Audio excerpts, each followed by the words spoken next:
City hero ഷൊർണൂരിലൂടെ ഇനി നിങ്ങളുടെ സ്വപ്നവും യാഥാർത്ഥ്യമാക്കാം. സെയിൽസ് ആൻഡ് സർവീസിനോടൊപ്പം സ്പെയർ പാർട്സും ലഭ്യമാണ്. സന്ദർശിക്കൂ ഹീറോയുടെ ഓതറൈസ്ഡ് ഷോറൂമായ city mobiles. City mobiles, bypass road, Shoranur. Ottapalam Chunangad വാണി വിലാസിനിയിൽ പെട്രോൾ ബോംബ് ആക്രമണത്തിൽ ഗുരുതരമായി പരിക്കേറ്റ് ചികിത്സയിൽ കഴിഞ്ഞിരുന്ന യുവാവ് മരിച്ചു. കോഴിക്കോട് കൊയിലാണ്ടി കണ്ണൂർ സ്വദേശി 27 വയസ്സുള്ള വിഷ്ണുവാണ് മരിച്ചത്. 40% പൊള്ളലേറ്റ വിഷ്ണു ഇന്ന് പുലർച്ചെയാണ് മരണത്തിന് കീഴടങ്ങിയത്.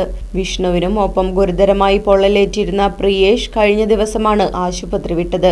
വീട് നിർമ്മാണത്തിനെത്തിയ കോഴിക്കോട് സ്വദേശികളായ 6 തൊഴിലാളികൾക്ക് നേരെയായിരുന്നു ജനുവരി 13-ന് അയൽവാസിയായ നീരജ് പെട്രോൾ ബോംബ് എറിഞ്ഞത്. നിർമ്മാണം നടന്നുകൊണ്ടിരിക്കുന്ന വീടിന്റെ വരാന്തയിൽ കിടന്നുറങ്ങുകയായിരുന്നു ഇവർ.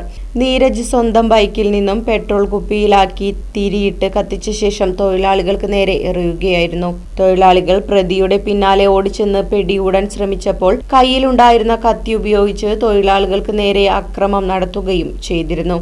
തന്നെ കളിയാക്കിയെന്ന തെറ്റിദ്ധാരണയാണ് പെട്രോൾ ബോംബ് ആക്രമണത്തിന് പിന്നിലെന്നതായിരുന്നു പ്രതിയായ നീരജ് പിടിയിലായ സമയത്ത് പോലീസിനോട് പറഞ്ഞത്. അക്രമം നടത്തിയ ശേഷം പ്രതി ഒളിവിലായിരുന്നു. ഒറ്റപ്പാലം റെയിൽവേ സ്റ്റേഷനിൽ ബൈക്ക് ഉപേക്ഷിച്ച് ട്രെയിനിൽ കയറി നാടുവിട്ട പ്രതി തമിഴ്നാട് സേലത്തു നിന്നുമാണ് പിടിയിലാകുന്നത്. പ്രതിയുടെ സുഹൃത്തുക്കളെയും കേന്ദ്രീകരിച്ചുള്ള അന്വേഷണമാണ് പോലീസിനെ വഴിത്തിരിവിലെത്തിച്ചത്. ശേഷം പ്രതിയുമായി നടത്തിയ തെളിവെടുപ്പിൽ തൊഴിലാളികളെ ആക്രമിക്കാൻ ഉപയോഗിച്ച കത്തിയും കണ്ടെത്തിയിരുന്നു. Right Vision News, Ottapalam.